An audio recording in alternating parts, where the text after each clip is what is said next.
Bharatiya Janata party का जो शिमला संसदीय सीट पर नामांकन पत्र दाखिल किया है, भाजपा की जो अपनी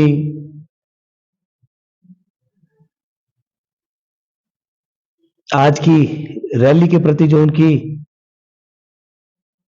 अपनी असेसमेंट थी, वो भी गलत साबित हुई है और भाजपा की जो आज की रैली वो पूरी तरह से फ्लॉप हुई। शिमला संसदीय सीट पर बहुत से बुनियादी सवाल हैं जो पिछले कई वर्षों से यहां की जनता जानना चाहती है। लगातार भारतीय जनता पार्टी के पास पिछले 1.5 दशक से यह सीट रही है और इनके सांसद की उपस्थिति और सहयोग इस सीट पर नगण्य रहा है और उसी का आज एक प्रतिबिंब नजर आया है। आप देखिए जिस तरह से कांग्रेस प्रत्याशियों के नामांकन भरे हैं, शानदार उपस्थिति लोगों ने दर्ज कराई है, परंतु भारतीय जनता पार्टी के लोगों ने पूरी तरह से हिमाचल की इस सीट की अनदेखी करी। जब प्रदेश में भाजपा की सरकार भी थी तो उनके मैं कहूंगा कि मानस पटल पे जो उनके मानचित्र था, एक राजनीतिक मानचित्र था, उस पर यह सीट तो उनके अंकित ही नहीं थी और लगातार इस क्षेत्र का जो है भारतीय जनता पार्टी की सरकार में अनदेखी हुई है। उसी तरह से आज अब इनके पास इस सीट पर मुद्दा कोई नहीं है, इनके पास इश्यू कोई नहीं है चुनाव का। इसलिए आज भी मैंने देखा कि जहां एक तरफ हिंदुस्तान के लगभग 100 करोड़ मतदाता अपनी नई सरकार चुनने जा रहे हैं, लोकतंत्र का महापर्व चल रहा है देश के अंदर और विश्व का सबसे बड़ा लोकतंत्र अपनी नई सरकार चुनने जा रहा है। पिछले दशक से 10 वर्षों से भारतीय जनता पार्टी की सरकार देश में है और लगातार महंगाई और बेरोजगारी विकराल रूप धारण कर चुकी है। लेकिन जो हमारे युवाओं के शिक्षित युवा जो हमारे बेरोजगार हैं, उनके जो मसले हैं वो भी अनसुलझे हैं और जो महंगाई का बहुत बड़ा एक मसला है वो भी अनसुलझा है देश के अंदर। तो आज देश के अंदर भी भाजपा को बहुत बड़ा जोल्ट लगा है और वो समझ रहे हैं कि लगातार हम जो है दूर हो रहे हैं बहुमत से।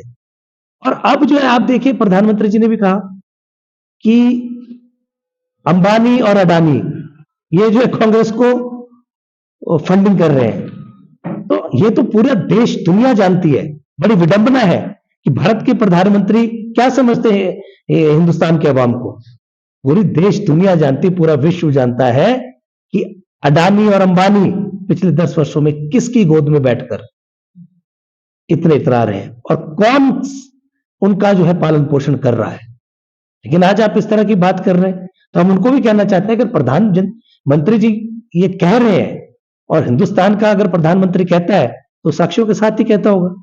लेकिन जब वो कह रहे हैं तो जो आपने एक एजेंसियां सत्ता का दुरुपयोग करके विपक्ष के चुनिंदा लोगों के खिलाफ लगाई है, अगर आप कह रहे हैं कि अडानी और अंबानी इस तरह से राजनीतिक दलों को फंडिंग कर रहे हैं, तो क्यों नहीं ईडी और सीबीआई की रेड आप वहां पे करवाते। हिंदुस्तान की जनता भी चाहती है कि आप इस पर तुरंत कार्रवाई करें।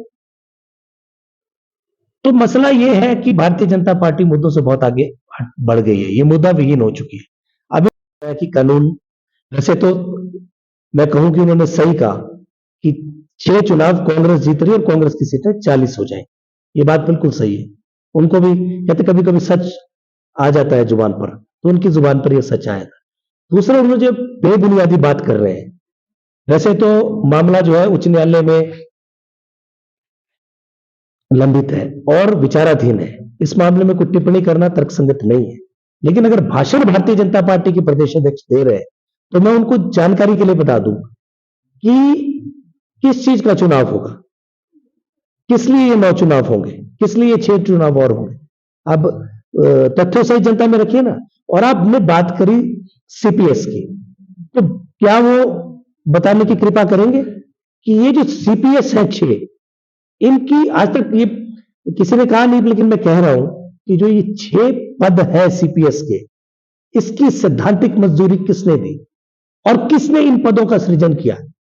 आपके माध्यम से हिमाचल की जनता को बताना चाहते हैं कि इसकी सैद्धांतिक मंजूरी पिछली सरकार, भारतीय जनता पार्टी की सरकार और जयराम ठाकुर जी ने दी है और उन्हीं के वक्त इन पदों का सृजन हुआ है, 6 पदों का।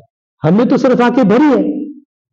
जैसे कांग्रेस उसका सत्ता में आई तो ये पद ऑलरेडी सृजित थे, इनको हमने भरा है, क्योंकि भारतीय जनता पार्टी के तत्कालीन मुख्यमंत्री जयराम ठाकुर जी के पास राजनीतिक इच्छा शक्ति नहीं थी। या आप ये समझे कि पॉलिटिकल उनकी कंपल्शन थी कि वो नहीं बना पाए, वो पदों का सृजन करने के बावजूद भी पॉलिटिकली उसको नहीं कर पाए करेक्ट, उनकी विफलता रही उसमें। तो सीपीएस के इश्यू पे आज बहुत बातें बीजेपी कर रही है, उनको बताना चाहिए भी, वो भी ये भी क्लियर करे कि ये 6 पोस्टें कब क्रिएट हुई है।